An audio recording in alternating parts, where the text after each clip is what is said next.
Assalamualaikum warahmatullahi wabarakatuh. Salam sejahtera untuk kita semua. Kami dari kelompok 6 yang beranggotakan Amalia Sintia Dewi, Nadila Fatania, Nabila Aula Oktaviani, Hansen Fernandes, dan Aizah Wazulfa Nabila akan mempresentasikan hasil proyek ulangan akhir semester kami tentang pemesanan tiket konser secara online. Baik, dimulai dari latar belakang sendiri.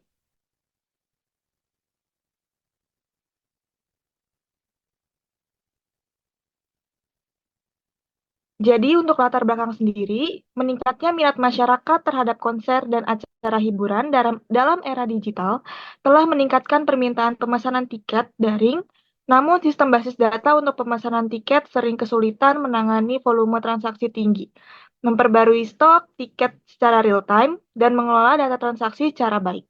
Hal ini menyebabkan keterlambatan pembayaran, kebingungan stok tiket, dan risiko kehilangan data yang merugikan penyelenggara dan menurunkan kepuasan pelanggan. Oleh karena itu, diperlukan sistem yang lebih efisien, scalable, dan handal untuk mengelola pemesanan tiket dengan efektif dan menjaga daya saing di pasar. Selanjutnya, ada tujuan. Boleh di-share lagi.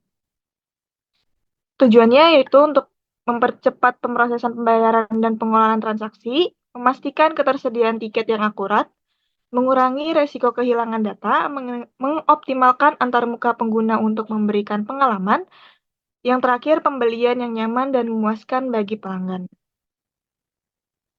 Baik, selanjutnya di bab 2 ada landasan dari. Yang pertama ada basis data. Apa itu basis data? Database atau basis data adalah sebuah kumpulan informasi yang disimpan di dalam komputer secara sistematik sehingga dapat diperiksa menggunakan suatu program komputer untuk memperoleh informasi dari basis data tersebut.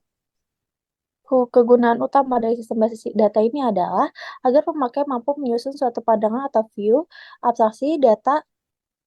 Hal ini bertujuan untuk menyederhanakan interaksi antara pengguna dengan sistemnya, dan basis data dapat mempresentasikan pandangan yang berbeda kepada para pengguna, programmer, dan administratornya.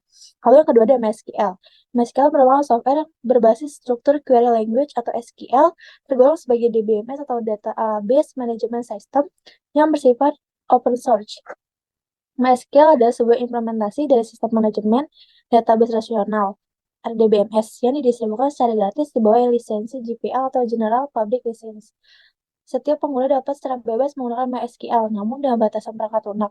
Tersebut tidak boleh dijadikan produk turunan yang bersifat komersial.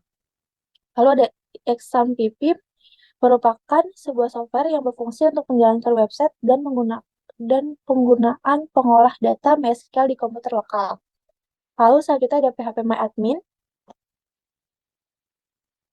PHPMyAdmin adalah administrasi basis data yang dikembangkan dengan menggunakan PHP dengan lisensi open source. Layanan ini merupakan antarmuka berbasis web yang memungkinkan pengguna untuk mengelola basis data di MySQL secara visual. PHPMyAdmin menyediakan antarmuka yang mudah digunakan untuk mengelola basis data MySQL. Dan menggunakan PHPMyAdmin, pengguna dapat membuat, mengubah, dan menghapus basis data, tabel, kolom, serta menjalankan query SQL untuk memanipulasi data. Lalu selanjutnya ada PHP, adalah singkat dari Personal Homepage yang merupakan bahasa standar yang dapat digunakan dalam dunia website. PHP adalah bahasa pemrograman yang berbentuk script yang diletakkan di dalam web server. PHP dapat diartikan sebagai Hypertext Preprocessor. Ini merupakan bahasa yang hanya dapat berjalan pada server yang hasilnya dapat ditampilkan pada klien. Interpreter PHP dalam mengeksekusi kode PHP pada sisi server disebut server-side. Beberapa dengan mesin Maya Java yang mengeksekusi program pada sisi klien. Lalu selanjutnya ada CSS adalah Cascading Style Sheet, yaitu bahasa yang digunakan untuk HTML agar menjadi lebih bagus dan efektif dalam tampilan. Lalu selanjutnya ada bahasa query, adalah bahasa komputer untuk database yang dirancang untuk pengambilan dan pengolahan data dalam database relasional. SQL adalah singkatan dari struktur query language. Terdapat beberapa istilah lain yang mengacu pada SQL. Tetapi dalam konteks DBMS yang digunakan seperti istilah SQL untuk SQL Server, PL atau SQL untuk Oracle, dan GET SQL untuk versi MIS Access, dan jenis DBMS yang lain. Lalu selanjutnya ada Data Definition Language atau DDL, adalah bagian dari bahasa pemrograman yang digunakan untuk mendefinisikan struktur dan skema basis data. DDL digunakan untuk membuat, mengubah, dan menghapus objek-objek dalam basis data seperti tabel, indeks, dan tampilan. DDL biasanya digunakan oleh administrator basis data atau pengembang aplikasi untuk merancang dan mengelola struktur dari basis data. Lalu selanjutnya ada Data Manipulation Language atau DML adalah bahasa perintah yang ada dalam basis data yang dapat digunakan untuk mengakses dan memanipulasi data. Bagian dari DML yang melibatkan perintah atau pernyataan untuk mendapatkan informasi dalam basis data disebut query language. Dalam DML, terdapat empat tipe atau jenis query untuk mengakses data dan atau informasi yang tersimpan dalam database, yaitu query untuk pengambilan, menyisip, menghapus, dan memodifikasi data atau informasi yang ada pada database. Lalu ada IRD, adalah diagram relasi entitas seperti model penjelas relasi dalam database berdasarkan suatu pemahaman kata dari objek. Lalu selanjutnya ada transaksi. Secara umum, transaksi adalah suatu kegiatan yang digunakan oleh organisasi atau perorangan yang dapat mempengaruhi perubahan baik itu bertambah atau berkurangnya keuangan yang dimiliki. Jadi yang dimaksud dari transaksi itu adalah situasi atau kejadian yang melibatkan unsur lingkungan dan mempengaruhi posisi keuangan. Jadi setiap transaksi itu harus dibuatkan keterangan tertulis seperti faktur atau nota penjualan atau kwitansi dan disebut dengan bukti transaksi. Lalu ada pemesanan atau reservasi, adalah kata yang berasal dari bahasa Inggris to reserve yang berarti menyediakan atau mempersiapkan tempat atau fasilitas sebelumnya. Reservasi secara online atau dikenal juga dengan nama ticketing merupakan suatu proses di mana pelanggan dapat melakukan pembelian tiket melalui internet. Lalu selanjutnya ada di bab 3, pembahasan yang pertama ada IRD dari database tiket konser ini. Di sini kita memiliki 5 entitas yaitu pembeli, pesanan, tiket konser, pembatalan, dan laporan. Dalam gambar ini terdapat ERD pemesanan tiket konser, prosesnya dijelaskan. Jadi banyaknya pembeli bisa melakukan satu pesanan yang di dalam satu pesan ini tersebut mencakup banyak tiket konser yang ada di dalamnya. Setelah melakukan pesanan, tetapi banyak juga pembeli yang bisa melakukan satu pesanan pembatalan, lalu banyaknya pesanan dan pembatalan yang ada dibuatlah menjadi sebuah laporan yang nantinya akan diberikan kepada pihak penyelenggara. Baik, selanjutnya untuk penerapan bahasa query, yang pertama di sini ada perintah create database, tabel, dan record tabel. Jadi yang di sini ada create database, jadi pertama masukkan create database tiket konser, lalu masukkan use tiket konser. Selanjutnya, untuk melakukan create tabel, pertama kami membuat create tabel pembeli, yaitu di dalamnya ada ID pembeli sebagai primary of key-nya, terus ada nama, email, dan nomor telepon. Lalu di bawahnya terdapat insert into pembelinya yang terdapat di comment from hasil labelnya.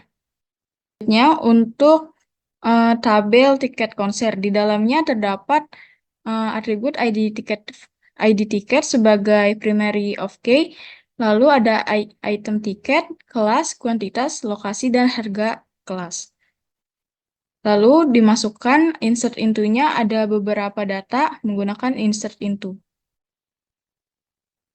Lalu ada tabel pesanan yang di sini ada ID pesanan sebagai primary of key-nya, lalu ada ID pembeli sebagai foreign key, ID tiket, item tiket, tanggal pesanan, kelas, jumlah pesanan, metode pembayaran, status, dan harga. Lalu di sini ada tampilan dari record tabelnya, record tabel pesanan. Lalu selanjutnya ada tabel pembatalan. Tabel pembatalan sendiri terdapat ada ID pembatalan sebagai primary of key-nya, ada ID pesanan sebagai foreign key, lalu ada tanggal pembatalan. Lalu untuk record tabelnya terdapat ada 3 data yang dimasukkan sebagai data pembatalan. Selanjutnya tabel laporan. Untuk tabel laporan sendiri terdapat ID laporan sebagai primary of key, lalu ada tanggal laporan, total pesanan, total pembatalan, total uang pembatalan, total pesanan dibayar, total uang penjualan, total pesanan yang belum dibayar, lalu total uang belum dibayar. Lalu di sini kita isi sebagai 00 karena belum terdapat data yang dimasukkan. Selanjutnya perintah create table view pada tabel. Pertama, di sini ada view untuk menampilkan daftar pembeli dan total pembelian masing-masing. View ini dibuat untuk menampilkan daftar pembeli berserta total pembelian mereka. Query untuk membuat view tersebut menggabungkan tabel pembeli, pesanan, dan tiket konser menggunakan live join.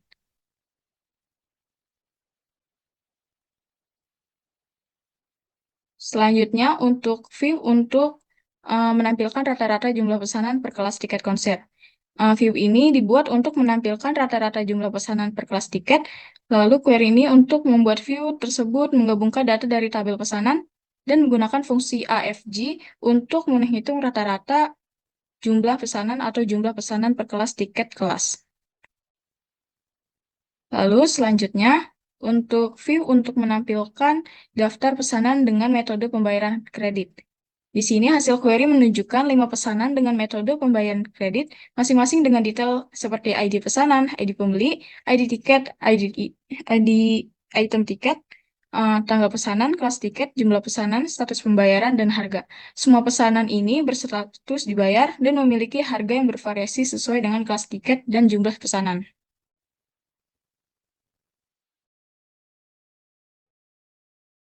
Selanjutnya ada klik database.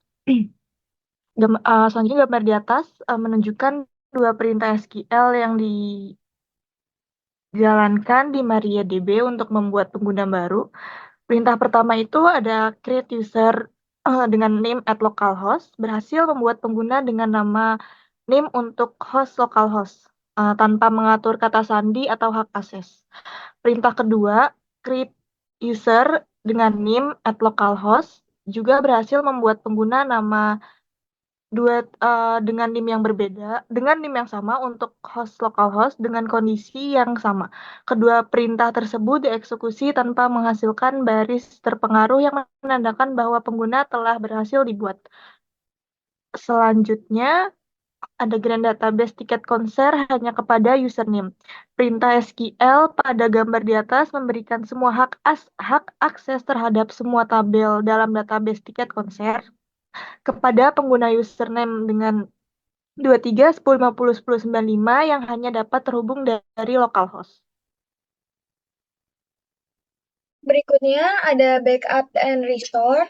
Pertama, backup database yang telah dimodifikasi dan disimpan dalam bentuk file menggunakan NIM. Menggunakan query MySQL DAM, menu, kemudian nama NIM, kemudian nama database yang mau di backup dan nama database backupannya. File ini berisi perintah SQL untuk membuat kembali structure database, table, kolom, indeks, dan lain-lain, dan menyimpan data yang ada di dalamnya. Ini termasuk perintah create table, insert into, dan lainnya yang diperlukan untuk memulihkan database ke keadaan semula. Berikutnya, dapat membuka menu file, lalu mengarah ke lokasi di mana file backup itu berada, dan tinggal mengklik file tersebut, open. Kedua, ada buat database baru dengan nama tiket konser backup. Buka browser web dan akses phpMyAdmin, klik tab Databases di bagian atas halaman. Pada form Create Database, masukkan nama database baru, yaitu tiket konser backup, lalu pilih kolasi yang sesuai, misalnya UTF-8NB4 General CI, lalu klik tombol Create untuk membuat database baru. Yang ketiga ada Grand Database tiket konser backup hanya kepada username backup. Dengan menggunakan perintah grant all privileges, memberikan semua hak akses kepada pengguna, termasuk select, insert, update, delete, create, dan drop. Bagian on tiket konser backup menetapkan bahwa hak akses tersebut berlaku untuk semua tabel dalam database tiket konser backup. Bagian to 23 10 50 10 90 at localhost menunjukkan bahwa hak akses tersebut diberikan kepada pengguna NIM tersebut dan hanya berlaku jika mereka mengakses MySQL dari localhost, yaitu mesin server MySQL itu sendiri. Berikut adalah ilustrasi menggunakan username backup, restore file backup hasil tahap 2.4.1. Itu dengan cara mengklik nama database tiket konser backup di panel sebelah kiri untuk memilihnya. Di halaman import, klik choose file dan pilih file backup tiket konser backup.sql. Proses ini akan mengizinkan phpMyAdmin untuk menjalankan perintah-perintah SQL yang ada dalam file tersebut, sehingga mengembalikan struktur tabel dan data yang ada dalam database tiket konser backup. Selanjutnya, itu implementasi database pada website. Jadi untuk implementasi database kepada websitenya, pertama kita harus mengkoneksi dulu database-nya kepada database kepada PHP kita. Jadi pertama dapat dimulai dengan nama MySQL Connect-nya, di mana terdapat server name, username, password, dan juga DB name. Dan di awal sini kita server name-nya menggunakan localhost. Dengan username-nya itu dengan name backupnya, password-nya tidak ada, dan nama database-nya. Kemudian juga terdapat kondisinya, jika semua kondisi tersebut tidak berhasil, maka akan tertulis bahwa connection failed. Kemudian ini merupakan koneksi dari seluruh tabel dari database tiket konsernya. Jadi kita akan memilih seluruhnya dari tabel tiket konser. Kemudian akan mengeluarkan result dengan MySQL query.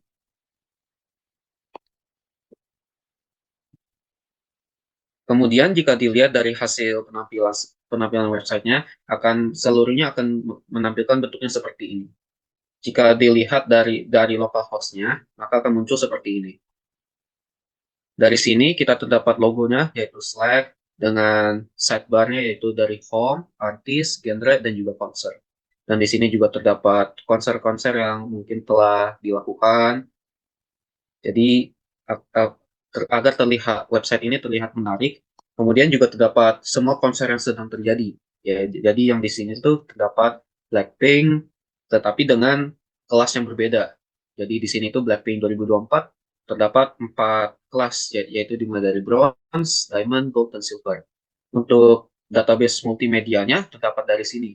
Jadi untuk gambarnya, setiap tiket konser akan memiliki gambar dari konser tersebut. Dari sini itu terdapat Blackpink, dan ini merupakan gambarnya. Di sini juga terdapat Coldplay dengan gambarnya juga, dan juga Ed Sheeran. Dan di bawahnya juga terdapat footernya, yang terdapat quick links-nya dari home, artis, genre, dan konser. Dan di sini juga terdapat untuk follow us-nya, dimulai dari Instagram, YouTube, dan juga GitHub. Kemudian jika dilihat dari sini, terdapat juga sesuai tampilannya.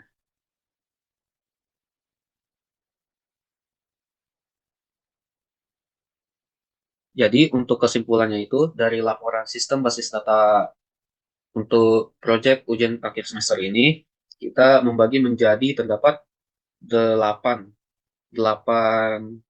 kesimpulan, yaitu dimulai dari tujuan sistem, di mana untuk aplikasi ini dapat mempercepat pemrosesan pembayaran dan pengelolaan transaksi, memastikan ketersediaan tiket yang akurat, mengurangi risiko kehilangan data, dan juga mengoptimalkan antarmuka pengguna untuk memberikan pengalaman pembelian yang nyaman dan memuaskan bagi pelanggan. Yang kedua, yaitu penerapan teknologi, yaitu dimulai dengan MySQL-nya sebagai sistem manajemen basis data relasional yang bersifat open source. Jadi MySQL ini digunakan sebagai database untuk menyimpan berbagai data yang akan dimasukkan ke dalam website ini. Kemudian terdapat SAM-nya juga sebagai server lokalnya. Jadi untuk SAM ini sangat berguna untuk server dan termasuk dari Apache dan MySQL-nya. Untuk PHP-MyAdmin digunakan untuk pengelolaan basis data. Jadi PHP-MyAdmin itu merupakan medium di antara database dengan grafis berbasis webnya. Dan juga terdapat PHP dan CSS yang digunakan untuk pengembangan website antarmuka. Jadi untuk PHP-nya itu antarmuka dari websitenya, sedangkan untuk CSS-nya itu berupa gambarannya atau pewarnaan untuk websitenya. Kemudian terdapat yang ketiga, yaitu struktur basis data, di mana basis data ini mencakup beberapa entitas utama seperti pembeli, tiket konser, pesanan, pembatalan, dan juga laporan. Pembuatan tabel-tabel ini juga menggunakan perintah DDL, yaitu dan yang terakhir, manipulasi data pada tabel-tabel tersebut menggunakan perintah DML. Yang keempat terdapat ERD, yaitu Entity Relationship Diagram, di mana diagram ERD ini membantu dalam perancangan basis datanya. Jadi dengan perancangan basis data ini kita dapat mengetahui hubungan-hubungan antar entitas, atribut, dan hubungan di antar entitas tersebut. Kemudian terdapat implementasi query dan view. Dengan query dan view ini dapat mempercepat proses ya, untuk menampilkan data yang sering diakses. Dan kemudian contoh view yang dibuat termasuk daftar pembeli, total pembelian masing-masing, dan rata-rata jumlah pemesanan per kelas tiket konser. Jadi sesuai yang tadi itu setiap tiket konsernya terdapat berbagai kelas. Jadi untuk setiap view ini akan menampilkan hasil yang berbeda-beda. Dan keenam terdapat keamanan basis data, di mana akan terdapat dua user baru, yaitu dari NIM utama dan NIM backup, yang dibuat selain root untuk mengakses dan mengelola basis data. Dan yang kedua itu hak akses khusus diberikan kepada pengguna-pengguna tersebut untuk memastikan keamanan dari integritas data. Yang ketujuh, backup dan restore-nya. Nah, backup dan restore ini penting karena untuk menghindari terjadinya error-error yang tidak diinginkan ketika menjalankan website tersebut. Jadi makanya akan dilakukan backup dan restore, di mana backup dan restore ini untuk menjaga keberlanjutan data, dan database barunya ini dibuat dan diberikan hak akses khusus kepada pengguna NIM backup-nya. Kemudian ke-8, implementasi pada website, di mana integrasi basis data dengan website dilakukan melalui PHP, memungkinkan penampilan data secara dinamis dari basis data ke halaman website. Dan PHP ini dicampurkan dengan CSS juga agar penampilannya semakin menarik. Website ini juga yang dikembangkan menyediakan platform yang efisien untuk pemesanan tiket konser secara online. Jadi, secara keseluruhannya itu laporan ini mencakup berbagai aspek dari perancangan, implementasinya, dan juga pengelolaan basis data untuk sistem pemesanan tiket konser. Dengan penerapan teknologi-teknologi yang tepat dan prosedur yang baik, sistem ini mampu memberikan solusi yang efisien dan aman untuk pengelolaan transaksi tiket konser, meningkatkan pengalaman pengguna, dan memastikan akurasi data. Dan selanjutnya itu hanya ada daftar pusaka dari pengertian-pengertian dan juga untuk laporan ini. Dan selanjutnya, terlebihnya mohon maaf jika terdapat kesalahan kata. Wassalamualaikum warahmatullahi wabarakatuh.